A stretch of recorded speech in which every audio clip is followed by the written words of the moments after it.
ونصلي ونسلم على رسوله الكريم أما بعد فأعوذ بالله من الشيطان الرجيم بسم الله الرحمن الرحيم قل اللهم مالك الملك تؤتي الملك من تشاء وتنزع الملك ممن تشاء وتعز من تشاء وتذل من تشاء بيدك الخير إنك على كل شيء قدير۔ یوں عرض کرو اے اللہ ملک کے مالک، تو جسے چاہتا ہے سلطنت عطا فرماتا ہے اور جس سے چاہتا ہے چھین لیتا ہے،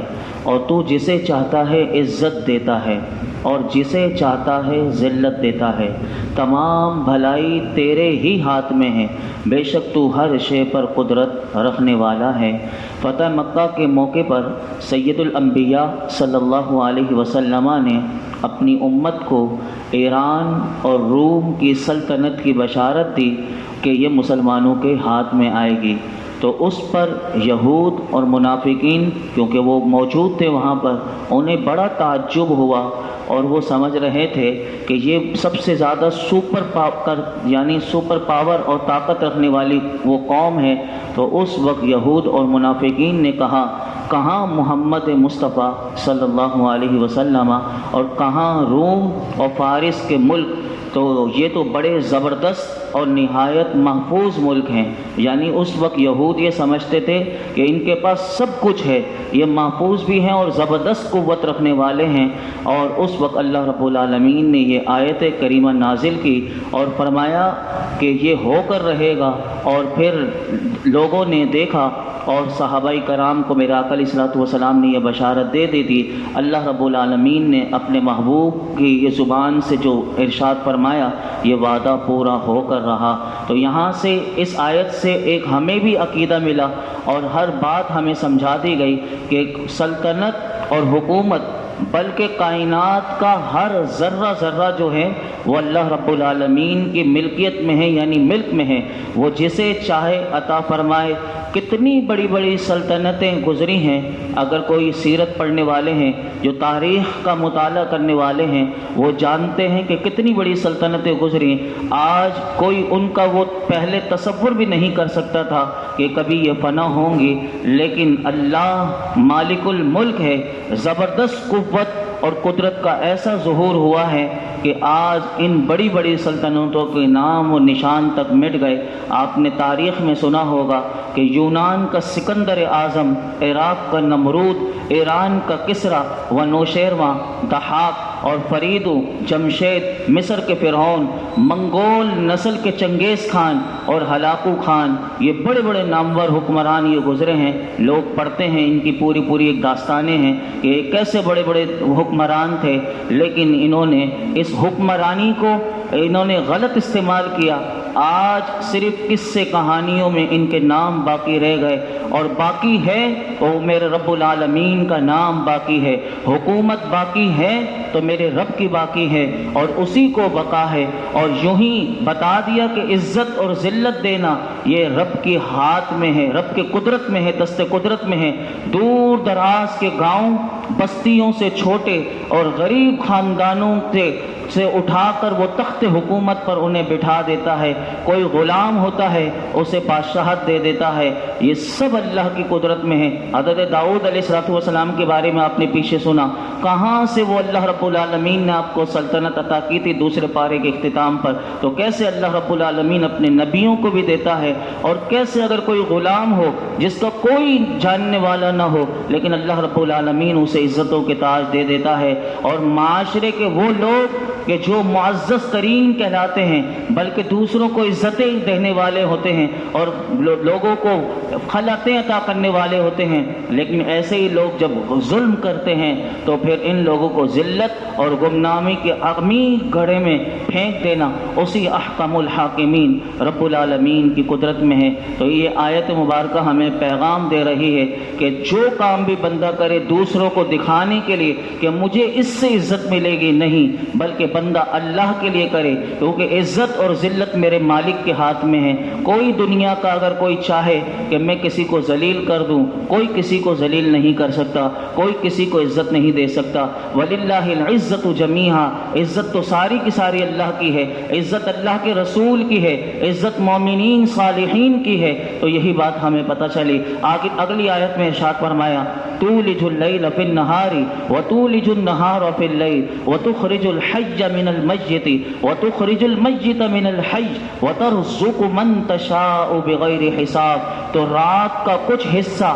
دن میں داخل کر دیتا ہے اور دن کا کچھ حصہ رات میں داخل کر دیتا ہے، اور تو مردے سے زندہ کو نکالتا ہے اور زندہ سے مردہ کو نکالتا ہے، اور جسے چاہتا ہے بے شمار رزق عطا فرماتا ہے۔ یہاں سے پتہ چلا کہ گرمیوں کی میں رات کو چھوٹی کر دینا اور دن بڑے کر دینا، سردیوں میں رات کو بڑا کر دینا اور دن کو چھوٹا کر دینا، یہ سب میرے رب کے نظام کی وجہ سے ہے۔ جس کے قبضہ قدرت میں اتنا بڑا نظام ہے، اس کے لیے فارس اور روم سے ملک لے کر غلامان مصطفیٰ کو دے دینا، ان لوگوں کو بتایا یہود و منافقین کو، اس کے یہ عطا کر دینا، یہ کون سا بعید ہے؟ وہ تو رب العالمین ہے، وہ جس کو جو چاہے عطا کر دے۔ وہ دن کو جب چھوٹا بھی کر سکتا ہے، بڑا بھی کر سکتا ہے، رات کو چھوٹا کر دے اور رات کو بڑا کر دے، تو اس کے لیے کون سی بڑی بات ہے کہ روم و فارس کو حضور کے غلاموں کو دے دینا۔ اور تاریخ جانتی ہے کہ کیسے وہ اللہ رب العالمین نے وہ شاندار فتحیں عطا فرمائی ہیں۔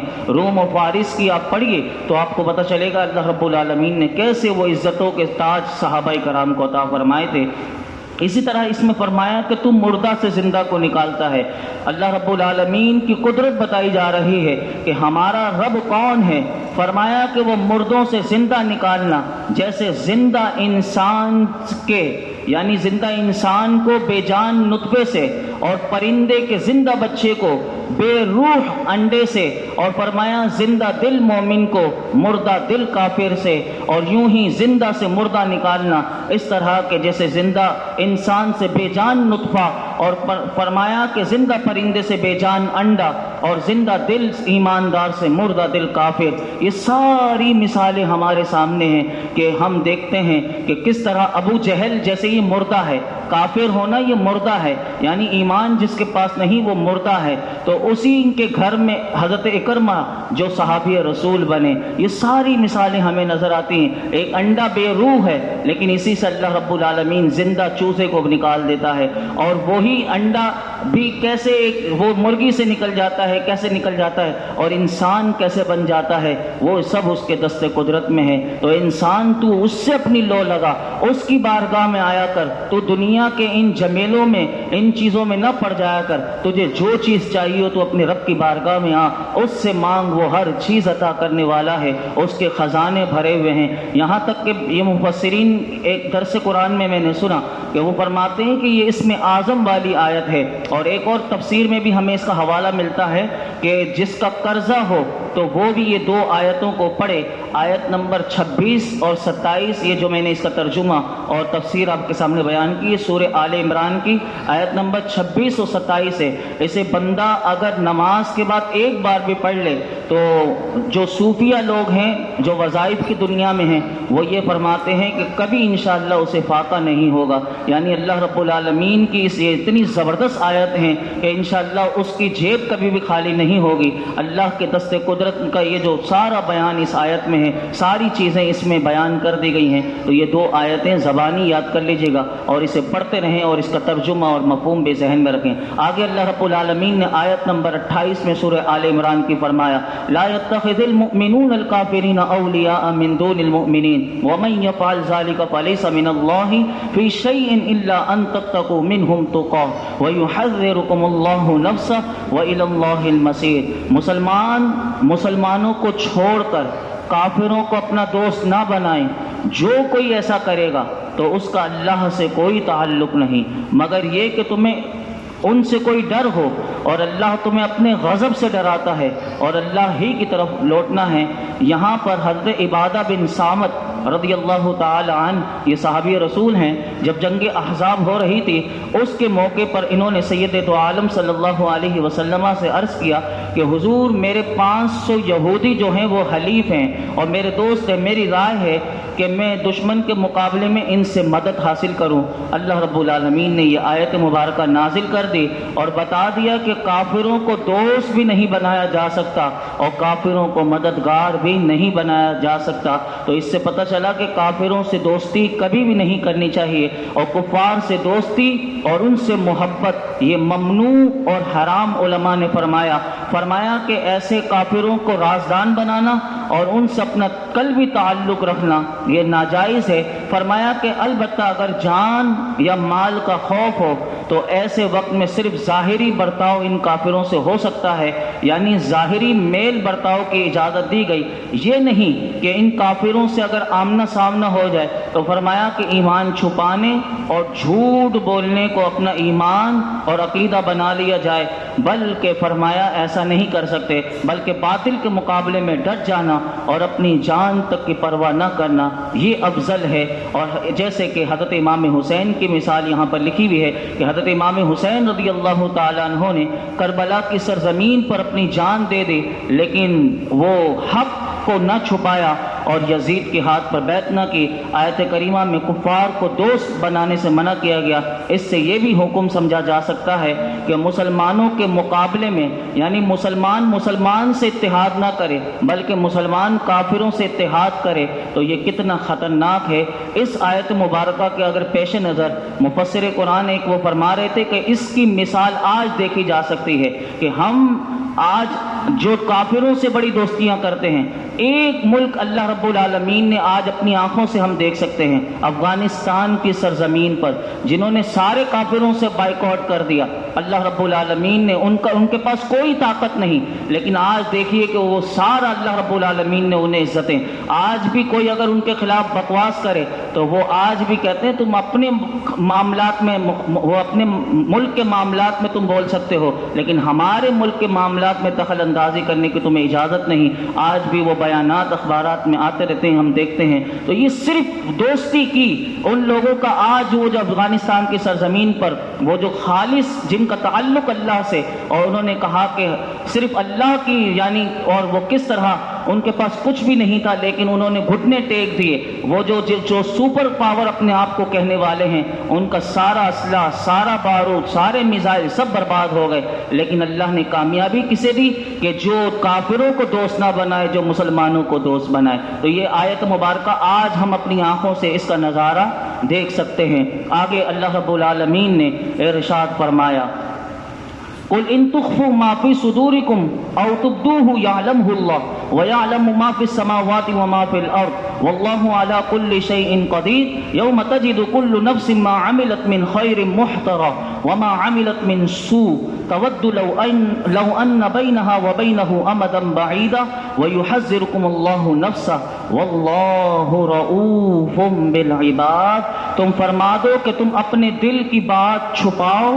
یا ظاہر کرو۔ اس کا ترجمہ سنیے گا، یہ آخرت کی فکر انسان کو دینے کے لیے سب سے بڑی زبردست ہے کہ جس کو اللہ کا خوف نہ ہو، آخرت کا خوف نہ ہو۔ اس کے ترجمے کو ذہن میں رکھیے، پھر میں آپ کو بتاتا ہوں کہ فرمایا کہ تم فرما دو اپنے دل کی بات چھپاؤ یا ظاہر کرو۔ اللہ کو سب معلوم ہے، وہ جانتا ہے جو کچھ آسمانوں میں ہے جو کچھ زمین میں ہے، وہ ہر شے پر قدرت رکھنے والا ہے۔ یاد کرو جس دن ہر شخص اپنے تمام اچھے برے اعمال اپنے سامنے موجود پائے گا تو تمنا کرے گا کاش اس کے درمیان اور اس کے اعمال کے درمیان کوئی دور دراز کی مسافت حائل ہو جائے۔ اور اللہ تمہیں اپنے عذاب سے ڈراتا ہے اور اللہ بندوں پر بڑا مہربان ہے۔ اس آیت میں بتایا گیا کہ اس آیت میں بندہ جتنا غور کرے تو اسے خوف خدا پیدا ہوگا اور گناہوں سے نفرت ہوگی۔ فرمایا کہ تم اپنے دل کی باتیں لوگوں کو چھپا دو یا ظاہر کرو، اللہ کو سب معلوم ہے۔ تمہارے دلوں میں ایمان کتنا ہے، تمہارے دلوں میں نفاق کتنا ہے، تمہارے قلوب میں طہارت کتنی ہے، تمہارے قلب میں گندگی کتنی ہے، تمہارے اچھے برے خیالات تمہارے نیک اور بد ارادے، تمہارے صحیح اور فاسد منصوبے ساری دنیا سے چھپ سکتے ہیں۔ فرمایا کہ اللہ رب العالمین جو عالم الغیب و شہادہ ہے، اس کے سامنے سب ظاہر ہے، جو کچھ آسمانوں میں ہے، جو کچھ زمین میں ہے، وہ سب جانتا ہے۔ وہ تمہیں فرماتا ہے کہ تم اپنے دل کی بات کو چھپاؤ یا ظاہر کرو، اللہ کو سب معلوم ہے۔ اس دن کو تم یاد رکھو کہ جس دن ہر شخص اپنے تمام اچھے برے اعمال اپنے سامنے موجود پائے گا۔ وہ خلوتوں میں یعنی تنہائیوں میں، وہ جلوتوں میں یعنی اجتماعی طور پر اچھے کیے ہوئے اعمال ہوں، وہ چاہے پہاڑوں پر کیے ہوں، صحراؤں میں کیے ہوں، غاروں میں چھپ کر کیے ہوں، جزیروں پر کیے ہوں، کائنات کے کسی بھی کونے میں جا کر بندے نے کوئی سا بھی گناہ کیا ہو یا اچھا کام کیا ہو،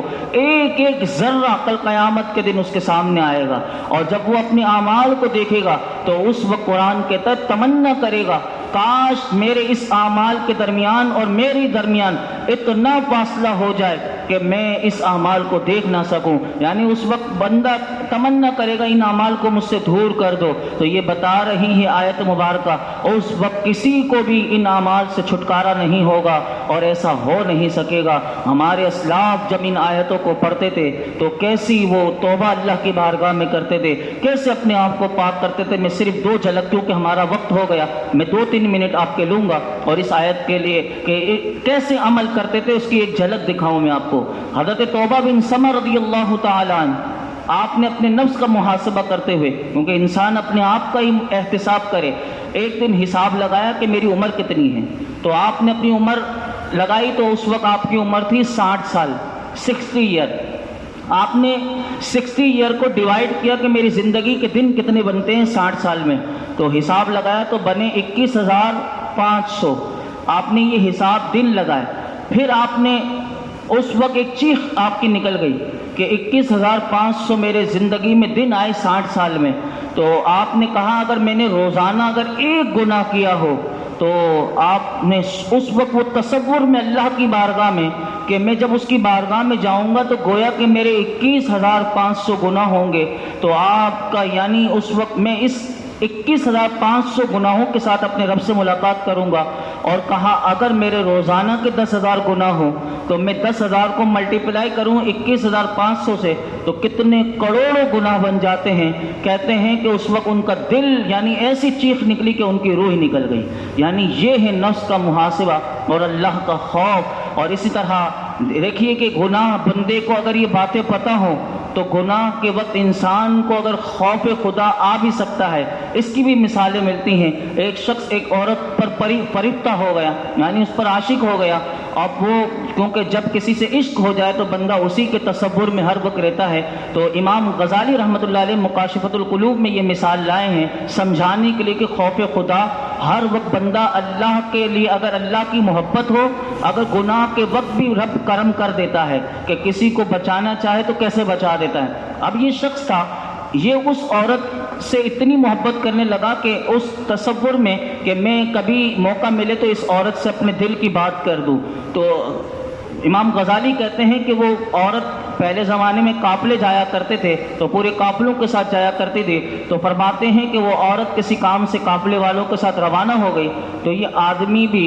اس کے پیچھے پیچھے چل دیا۔ جب جنگل میں پہنچ کر سارے لوگ سو گئے تو یہ آدمی اس عورت کے پاس گیا کیونکہ وہ جاگ رہی تھی۔ فرماتے ہیں اس عورت سے جا کر اس نے اپنے دل کا حال بتایا کہ مجھے تجھ سے محبت ہے۔ اب وہ فرماتی ہے اس عورت دیکھیں کیسی خوف خدا والی تھی، اس نے چیخ مار کر واویلا کرنا سے پہلے دیکھیے یہ ہوتا ہے ہمارے گھروں میں بھی ایسی تربیتیں ہوں، خوف خدا جب بچیوں میں ہو تو وہ اپنی حفاظت کر سکتی ہیں، انہیں بہادر بھی بنانا چاہیے اور انہیں قرآن و حدیث کا درس بھی دینا چاہیے۔ اب وہ عورت جو تھی اس نے سب سے پہلے اس مرد سے کہا کہ پہلے تم یہ دیکھ کر آؤ کہ قافلے والے سارے سو گئے۔ تو اب وہ شاید دل میں یہ سمجھا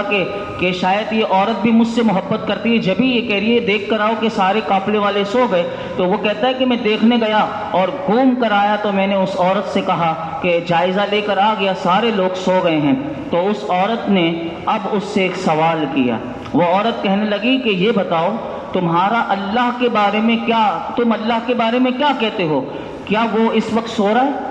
تو اس بندے کو اتنا تو علم تھا تو اس نے کہا کہ ہمارا رب نہ سوتا ہے نہ اونگ اسے آتی ہے، تو اس عورت نے کہا جو نہ کبھی سویا اور نہ کبھی سوئے گا تو وہ تو ہمیں دیکھ رہا ہے، اگرچہ لوگ ہمیں نہیں دیکھ رہے، صرف اتنی اس عورت میں حق تھا، اس کی زبان پر حق تھا اور وہ بھی گناہ نہیں کرنا چاہتی تھی، وہ اپنی عصمت کے کیونکہ رب کو اس نے اس رب کا نام لیا تھا، اب وہ رب کیسے اس عورت کی زبان میں تاثیر کیا تھی کہ اس مرد کے اندر وہ کانپنے لگا اور اس نے اس گناہ سے باز آ گیا اور وہ اس کو چھوڑ کر چلا گیا۔ کہتے ہیں کہ اس کا انتقال ہو گیا۔ امام غزالی کہتے ہیں اللہ نے یہ دکھانا ہوتا ہے کبھی تو کسی کے خواب میں وہ شخص آیا تو کسی نے اس سے پوچھا کہ ما فعل اللہ بکا، یہ بتا کہ اللہ نے تیرے ساتھ کیا کیا، تو اس نے کہا کہ میں نے اپنے رب کے نام کی وجہ سے میں نے گناہ چھوڑ دیا تھا، اس کے سبب میرے رب نے بخش دیا مجھے۔ تو وہ تو کرم بمائل ہے، وہ تو ایک بہانہ انسان کی زندگی کا ہو جائے،